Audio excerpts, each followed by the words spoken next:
toute expérience de l'échec ou de la douleur est une occasion de se dépasser. Je ne sais pas ce que cette phrase vous dit, mais moi, c'est une leçon que j'ai apprise de ma grand-mère maternelle. Quand j'étais petite, ma grand-mère me disait souvent « L'important dans la vie, c'est de persévérer. Quoi qu'il advienne, il ne faut jamais renoncer à nos passions. » Elle-même en savait quelque chose, car elle avait traversé 2 guerres mondiales, la grippe espagnole qui avait emporté son père et la Grande Dépression. On l'a retirée très tôt de l'école, alors qu'elle était première de classe et qu'elle voulait étudier. C'était une autre époque. Au lieu de devenir architecte, comme elle l'aurait souhaité, ma grand-mère est devenue couturière. Chez elle, elle confectionnait des vêtements. Robes, vestes, manteaux, cardigans, pulls. Elle me répétait qu'elle voulait vivre jusqu'à 100 ans. Elle me disait souvent « Un bel ouvrage comprend toujours des finitions élégantes. Il faut regarder à l'envers d'un vêtement pour juger de sa qualité. » Elle m'a aussi appris à lire un plan de couture. Plus tard, j'ai étudié la littérature et un jour, je me suis installée à Montréal. Je me suis beaucoup promenée dans la ville. Au fil de mes recherches et de mes déambulations, j'ai commencé à lire la ville à l'envers. Qu'est-ce que cela veut dire? Cela consiste à se tenir à l'affût des traces, des échos, des signes qui se trouvent sur des enseignes, des façades, des immeubles, dans une arrière-cour, dans un hall d'entrée. Tous ces indices nous informent sur la vie grouillante d'un immeuble, d'une rue, d'un quartier, sur les habitants qui ont jadis vécu dans ces immeubles et dans ces quartiers, et sur l'histoire de la ville. Vous connaissez peut-être la tradition des flâneurs, de Charles Baudelaire à Walter Benjamin, ces promeneurs solitaires qui ont écrit leur propre parcours ou qui sont devenus architectes de leur propre trajectoire. C'est comme cela que j'ai commencé à découvrir le Montréal Yiddish, une ville fabuleuse, inédite. Autrefois, on l'appelait Die kleine Jerusalem von Amerika, la petite Jérusalem d'Amérique. Et le Mont-Royal, la montagne au centre de la ville, évoquait les collines de Jérusalem. Je vais vous raconter. Vous vous demandez peut-être, qu'est-ce que c'est exactement le yiddish? C'est la langue vernaculaire des Juifs ashkénazes, originaire de l'Europe centrale. C'est une langue germanique qui se lit de gauche à droite et qui utilise l'alphabet hébraïque. Cette langue errante, intimement liée aux diverses migrations juives, a longtemps été dépréciée. On la qualifiait de jargon. Et pourtant, elle se trouve à l'origine d'un riche folklore, d'une abondante littérature et de vifs élans révolutionnaires. Au début du XXe siècle, Montréal fut la 2e ville d'Amérique, après New York, à accueillir des immigrants juifs. À cette période, la culture yiddish était en pleine effervescence dans les grands centres européens, dont Varsovie, Berlin et Paris. Plusieurs artistes de renom étaient invités régulièrement à Montréal. Ce fut le cas, notamment, du grand écrivain et voyageur Sholem Asch. En 1930, le yiddish était la 3e langue parlée couramment dans les grandes artères de la ville, depuis le port jusqu'au plateau Mont-Royal. Même si les anglophones et les francophones ne la comprenaient pas, ces intonations leur étaient familières car ils étaient entourés par sa présence.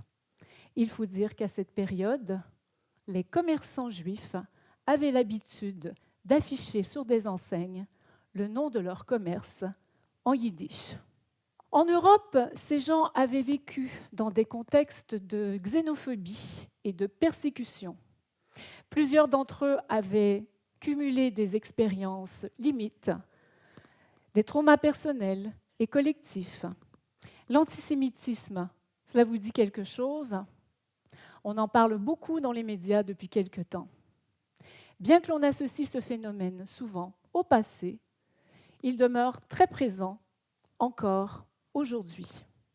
Malgré tout, les Juifs d'Europe qui ont émigré vers l'Ouest étaient fascinés et pleins d'espoir. Pour eux, l'Amérique, c'était la Golden Medine, un continent neuf à habiter. Les artisans du Montréal yiddish étaient des architectes prodigieux. Dès leur arrivée vers l'année 1910, ils se sont construits une ville entière. Ils ont fondé leurs propres institutions, les écoles yiddish, la bibliothèque publique juive, la presse, le théâtre, le Congrès juif canadien, l'hôpital général juif de Montréal, pour ne nommer que celle-là. Comme l'a écrit l'intellectuel David Ruskies, c'était une expérience utopique car cette communauté n'avait pas de racines sur le territoire nord-américain. Plusieurs d'entre eux étaient écrivains, artistes, activistes. En même temps, ils travaillaient dans les usines de confection. Certains exerçaient le métier de tailleur, une profession répandue parmi les Juifs d'Europe. Ils habitaient le quartier populaire du plateau Mont-Royal, où étaient déjà installés les Québécois francophones. Avec ceux-ci, ils fréquentaient des espaces communs. Le Monument national, le parc Jeanne-Mance, le marché Saint-Jean-Baptiste. Michel Tremblay, dans son roman « La grosse femme d'à côté est enceinte », a bien décrit les activités des Canadiens français qui vont faire leurs courses chez les marchands juifs du marché Saint-Jean-Baptiste. Les syndicats et les usines de confection étaient d'autres espaces où les individus des deux communautés se rencontraient fréquemment. Mais pourtant, ils ne se sont jamais véritablement rencontrés, car il y avait une barrière infranchissable, la langue, première barrière, et une deuxième, fort importante, la religion. Après la Seconde Guerre mondiale, d'autres Juifs d'Europe sont arrivés en masse. C'était pour la plupart des survivants de la Shoah, l'Holocauste, la grande catastrophe au cours de laquelle 6 millions d'individus ont péri, pour la simple raison qu'ils étaient nés juifs. En l'espace de quelques années, ils ont participé au renouveau de la vie littéraire, artistique et politique de Montréal. Et moi, j'étais fascinée par leur énergie, par la vitalité de ces individus qui ne s'étaient pas laissés arrêter par les discours officiels, alors qu'ils n'étaient pas très bien perçus, puisque, n'étant ni catholiques ni francophones, ils n'étaient pas reçus tout à fait comme de bons étrangers. Après avoir vécu des expériences limites, aux confins de la mort, ils avaient encore l'énergie de poursuivre. Le Montréal yiddish, c'est donc un univers cosmopolite qui se distingue par sa force et par sa façon singulière d'incarner la modernité littéraire et artistique. Un excellent exemple de cette situation dans la diaspora est celui de Marc Chagall. Il y a quelques années, mes travaux sur la littérature yiddish m'ont amené à faire des recherches au YIVO, l'Institut scientifique juif à New York, en tant que boursière. C'est un moment très important de mon parcours. J'ai alors découvert l'autobiographie de jeunesse de Marc Chagall en yiddish. Qui savait que Chagall avait le yiddish pour langue maternelle? On croyait qu'il était russe et qu'il avait d'abord écrit dans cette langue, ce qui est faux. La découverte du tapuscrit de Chagall m'a incité à entreprendre la traduction de ce texte dont je voulais rétablir l'authenticité.